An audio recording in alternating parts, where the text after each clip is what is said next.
Hey kids, this is Ivan. How you doing? I really like how the camera emphasizes this bruise on my head. It looks a lot better than it did, which is why I was wearing a hat for the last few videos. Anyhow, this video is a response to the You Suck Edition Wars video that Robtheman74 posted a little while, and he actually sent me a copy of that video, but I'd already seen it. It was a good video. Essentially what happened to Rob was he's a Pathfinder player. He goes to some place and there's a couple of people talking about D&D. He introduces himself. They ask what edition he plays. He says Pathfinder. One of the guys who plays first edition says, "You suck." And I agree with Rob based on the rest of the conversation. He talked about where they were friendly and they exchanged information, etc. It was probably tongue-in-cheek. But edition wars are a nasty fact of the hobby, and I want to make a response to Tetsubo57's video about edition wars as well. The problem is I don't have an answer yet. I don't think there is an easy answer to the edition wars. I would say, for people not familiar with this, or just to kind of clarify, at least in my own mind, I think there's three major camps that people fall into in terms of D&D edition wars or preference, and then of course there's all subgroups, within that. So you have what you call the old school gamers. It's an unfortunate name, but it's kind of stuck, and that's pretty much TSR D&D. So pretty much second edition and back. So OD&D basics, all the various basics, first edition, second edition splat, etc. Then there's what I would call the Pathfinder crowd, and this I think is the real culmination of D&D 3. So it's 3.0, 3.5, and Pathfinder's arguably 3.75. And I think Paizo did a great job with it. It's a great game. It's not my favorite game. I'd play it. I played it. I'd play it again. I don't think I'd want to DM it. I think I'd have to have my arm twisted a little bit. But that's another camp. So it's D20 camp, and then there's the 4th edition camp, and who knows what's going to happen with 5th edition. And there's really heated wars, and I think probably some of the most violent and aggressive ones are between the Pathfinder crowd and the 4.0 crowd. Although us old schoolers are guilty of being pretty nasty ourselves and bashing, everybody.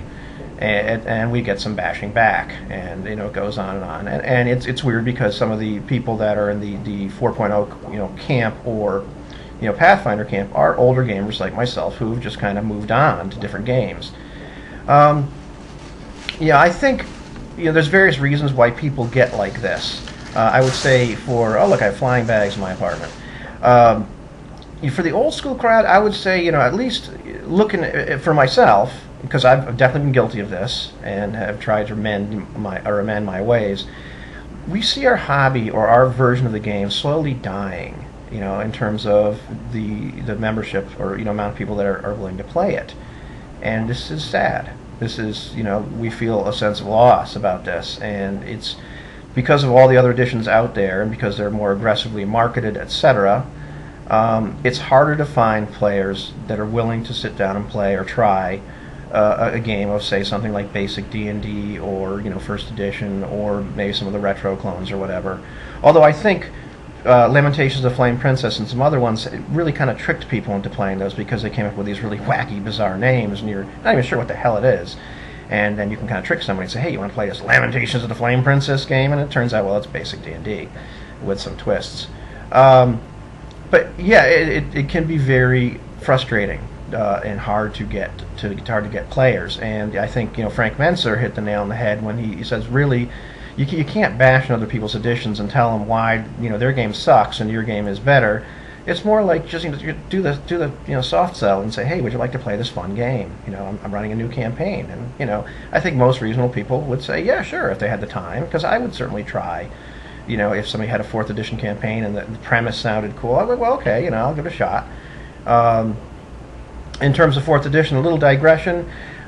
Please don't throw rocks at me. To me, this is the turning point in D&D where the game doesn't resemble D&D to me anymore.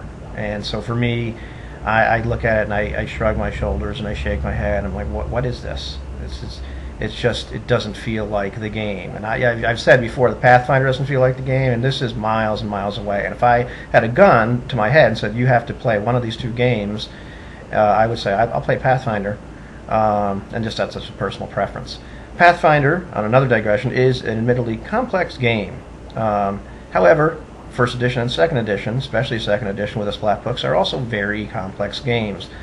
The one exception or difference I would say there is that with first edition you can pretty much gut 75% of the rules, and the game still plays about the same or almost the same. And whereas with Pathfinder, it's more of like a Jenga tower, and it's put together so well, and things are so dependent on each other. If you really start fudging with it too much, you can kind of collapse the whole thing and break it. So that's one of the reasons I like things like first edition and actually basic even more, because you can really mess the heck out of that game, and you can't break it. You really can't. You can just throw it against the wall and it still works.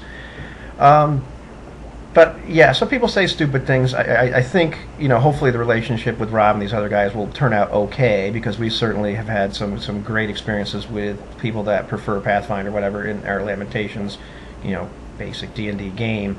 And I've had the same with playing my amalgam type games, basic first edition mixtures with people that are more fourth edition people or whatever.